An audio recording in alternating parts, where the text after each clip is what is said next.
I'm back. It is 2023, January 1 at 4:31 p.m. I just got home. I have a lot to explain. I have a lot of plans and ideas and I'm very chatty today, but I need to go and unpack my entire car. Let's go do that.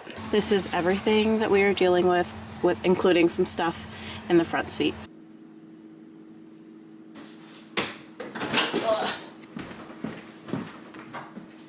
I took about 8 trips in and out of the house. I have no idea what the last YouTube video I filmed was. Let me take a look. The last video I filmed was days in the life of a college history major at my university, and that was 7 months ago. So you guys have never seen this apartment.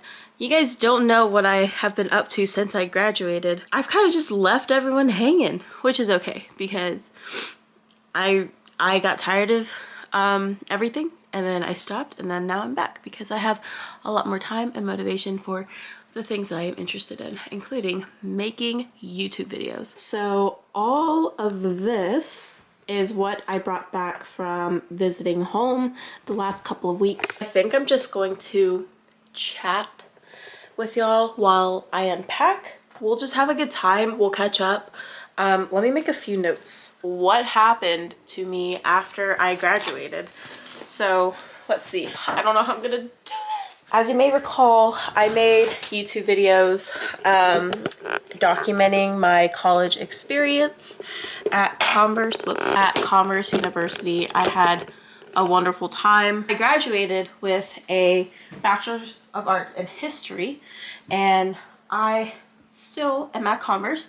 I'm in a Master's in Management and Professional Leadership program. The rest of the time that I am mentioning that program ever, I'm just gonna call it MIM because it's an MIM, Master's in Management. I literally, like, after I graduated, I really didn't have any goals or plans of what I wanted to do, but because I was SGA president in my last year of college, I had gained so much hands-on experience with the world of higher education in so many different ways. Look at these pants I got from Target. I think I'm gonna wear these this week. I applied to like 4 different grad schools, 1 being Converse, the other 3 being schools for masters in higher education. So I knew that I wanted to explore the world of higher education just a little bit more, and honestly, I realized I did not want to leave like the Spartanburg Greenville area.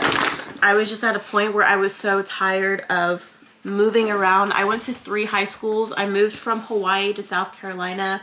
So I just was tired and I wanted to be able to grow some roots in a place for once, and I got to do that. So I moved out. That's another thing that I did. I moved out, moved up here full time. Everything that I would have wanted in the sense of like, y'all, look at this robe that I got. Everything that I would have wanted in a first time workplace and supervisor, I got. And I just feel very lucky, and I'm in a place where I love where I live. I feel good about where I'm at right now, and my life has slowed down significantly. I am no longer stressed all the time. I am no longer like, I don't know, I just feel like I'm no longer living from deadline to deadline or from one stressful event to the next, but my life has slowed down a bit.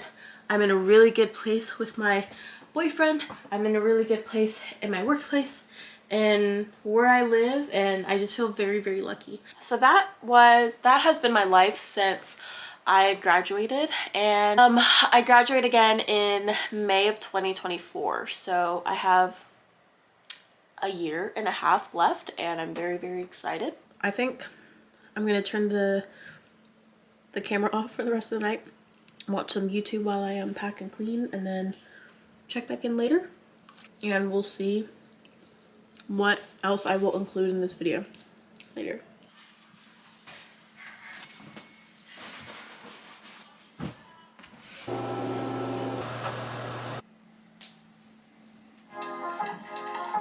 A chill day, and I'm going to be starting the book Know My Name by Chanel Miller. I I am on my way back home. So I went to an appointment, and then I went to the gym for about like 30 minutes. It wasn't a long time, but I just wanted to get my body moving. I just wanted to climb the little Stairmaster for a few minutes.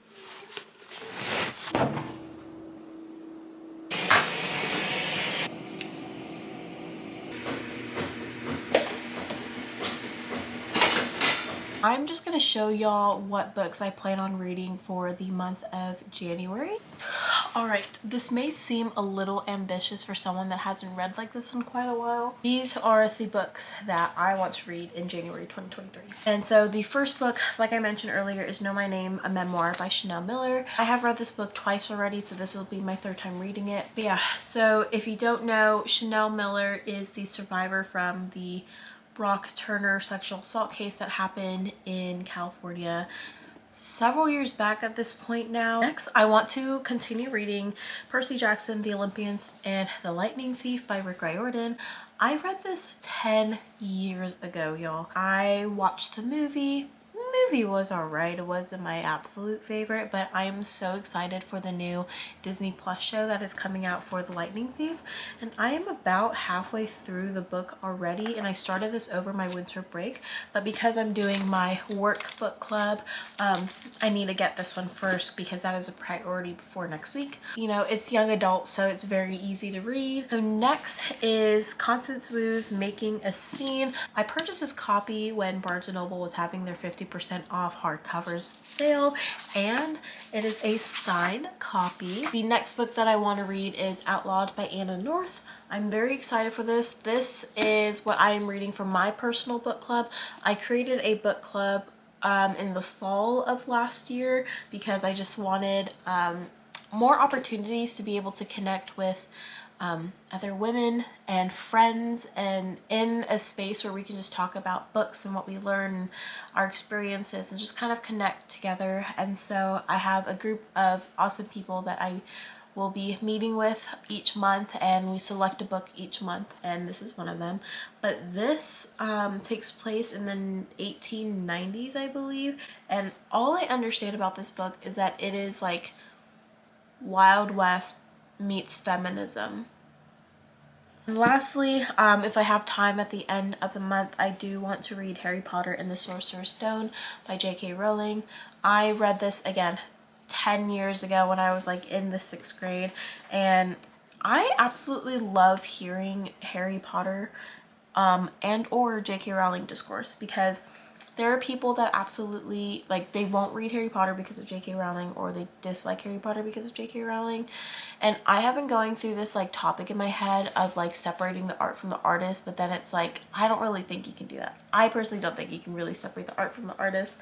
But I don't know, I'm just feeling very nostalgic, hence the Percy Jackson and the Harry Potter. So I've been in the mood to reread this, and I want to reread this with my adult brain.